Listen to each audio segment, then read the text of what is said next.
Hello everybody again, Mr. Wilson here. Time for another tutorial. I thought we haven't done one in a little while. I thought we'd try not a 4-chord song. Well, it is, but you miss out a chord at one point, so it's a 4 and a 3-chord song, I suppose. It's Pompeii by Bastille. It's a massively popular song when the band play it at school. And it's quite a simple one to play. If you want to play along with the recording, like with Bastille, if you want to put them on YouTube or something and then play along with it, then you will need your capo, if you've got one, on the 2nd fret. So just make sure when you're putting your capo on that it's on there nice and straight, not right on top of the fret. And then before you start playing, make sure each note is really nice and clear before we play. It's a really lovely song. It's a nice easy progression. We've got a C to a G to an E minor and then to D. Now I don't think we've gone through D before yet. D is one of those chords that hopefully if you started playing guitar you will have started learning already. It's a chord that you will use lots and lots and lots. It's just got the only problem with it is that all the strings that you hold down are the thinnest, sort of sharpest ones, which can sometimes be hurt a little bit. So you want your first finger at the 2nd fret. Okay, I know we've got our capo on, but it's 2nd fret relative to the capo, so it's 2 frets up from where the capo is. So you want your first finger on the 3rd string at the 2nd fret. Then your 2nd finger goes on the top string, the thinnest string, at the 2nd fret. And then your 3rd finger comes around and goes on to the 2nd string at the 3rd fret. All you have to make sure, like when we talked about when we're starting to use chords in anything, is making sure you can hear all of those strings. So you should be able to hear it something like this if we start from the top. Okay, if you get anything a bit dead, if it sounds a bit like that, that means you're not holding strings down hard enough. Or what can happen, especially when you're trying to pull this finger around, is that it could rest on that top string. So the 2nd string might be okay, but then it's deadened, and you're deadened to the top string because you're resting that 3rd finger on it. So just make sure that it's one of those times that maybe putting your thumb around the back of the guitar is good, because it makes your fingers come out more in a kind of a claw shape there. Or you can have it resting around the top there, just making sure that you aren't deadening any strings. So obviously the song starts with the iconic bit, the a-o, a-o, a-o, a-o, a-o, a-o, a-o, a-o, a-o, a-o, a-o, a-o, a-o, a-o, a-o, a-o. You can sing that if you want to. I just did, just to show you where it comes. So after that goes around twice on the original recording, then you get the guitar come in. Or it's keyboards, I think, on the original recording, but we've obviously got guitars. Again, we're going to play 1 strum for each chord as we're singing this, okay? So it goes something like this. Start off with our C. I was left, then to a G, to my own, then to our E minor. Devices to our D. Back to our C again. Many days to our G, fell away with none, to our E minor, to show to our D. Okay, so 1, so be good if we played the right chord, wouldn't it? We'll play a C instead, not a G. I was left to my own devices, many days fell away with nothing to show. Okay, so that's the first verse, and then you get to the pre-chorus, and then this is repeated throughout the song, and the walls kept tumbling down, that section there. Now you could carry on that single strum, and the walls kept tumbling down in the city that we loved. Grey clouds roll over the hills, bringing darkness from above. So you could do those single strums if you wanted to, or what often members of Take It to the Bridge do is that they would be doing some down strums, especially on electric guitar. Do some down strums, and it sounds really, really quite nice. So, and then instead just one, you're Okay, so and the walls kept tumbling down in the city that we love. And if you notice there, I was only hitting really the lower strings. I wasn't hitting the bottom string, the bottom E.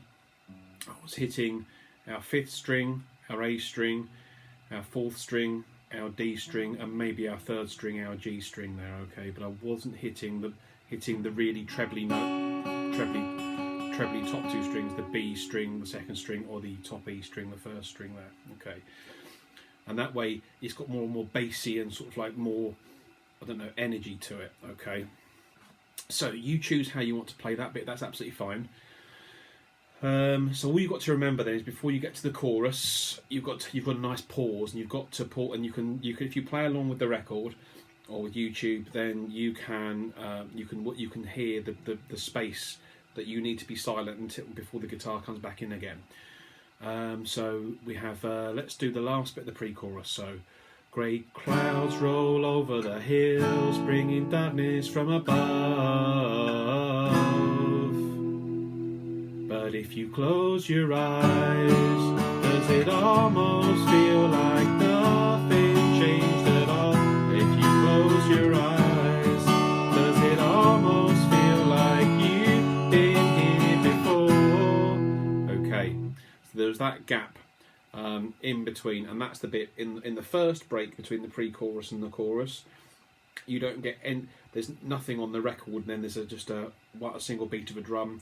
And then in the next gaps in between the pre-chorus and the chorus, you get that bit, and you'll know if you've been at Clifford Bridge and you see the drummers hitting the big floor tom next to them. They go do do do do do do do do do do. But if you close, and that's what that pause is for. Okay, it's just in the first part of the song, between the first pre-chorus and chorus, you don't hear it at all. It's just a silent piece. Okay, right.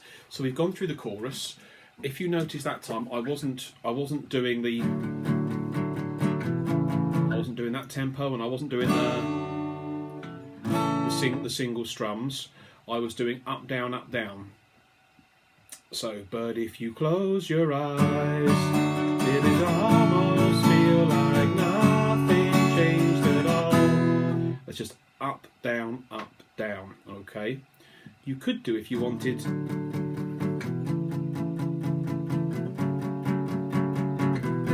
Like we had done in the pre-chorus, but like I said about so many other songs, it's nice to have variation in when you're when someone is listening to you playing, rather than just hearing the same strumming pattern all of the time or the same tempo, those kinds of things. Nice for you to people to have some variety. It makes it more interesting for the listener. Okay, so let me just scroll my computer down a little bit. So we've done the first chorus, and then you have just got the little bit at the end. So you've done, does it almost feel like you've been here before? And we have the section, how am I going to be an optimist about this, that's repeated twice. This is where I said it's a 4-chord song, but then in one section it becomes a 3-chord song.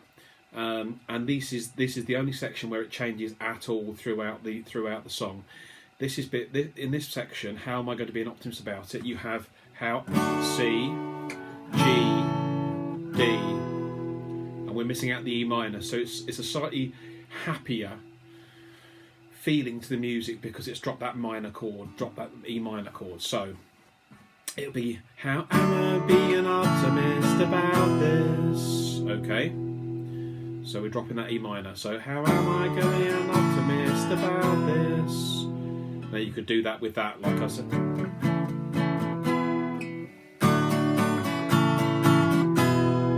You choose what kind of thing you want to do on that. That's absolutely fine. It's up to you how you want to do it. It's your performance of the song. It's your song. You change how you want to do the strumming in whichever bit. It's up to you. I'm just giving you the ideas of hopefully of what you can do.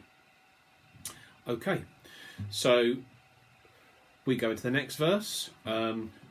So you could keep on You can go back to, like, quite often the band go back to using that one strum in that one strum for each chord.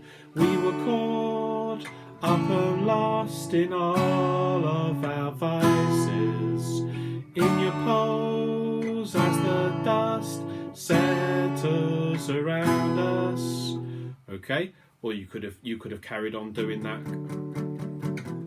We were caught up and lost in all of our vices. You could do that tempo, it's up to you. So, same for that, then you get a pre-chorus again that we've just talked about, and the walls kept tumbling down, all the same all the way through, okay. Pre-chorus, chorus that we have just talked about, and then we have the little bridge section. And so after the last part of the chorus, so am I being optimist about this?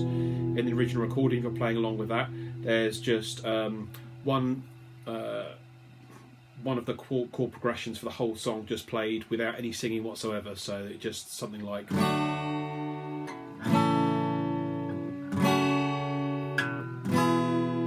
And then the bridge, whereas normally in lots of bridges the chords change, the chords don't change in this bridge at all.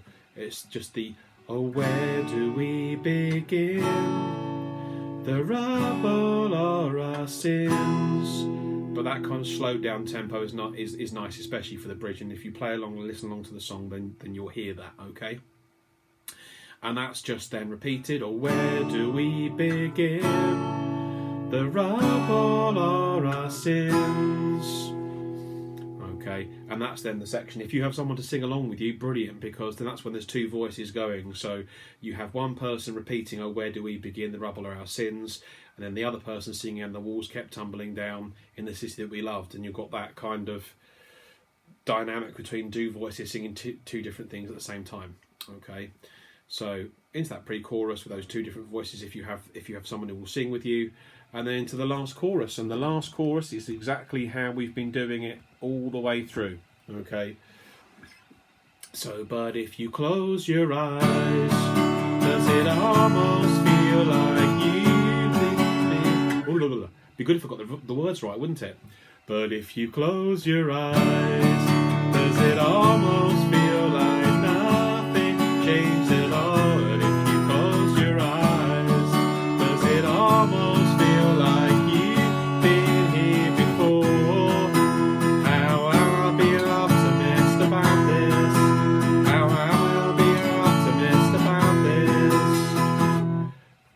And then what the band usually do, you go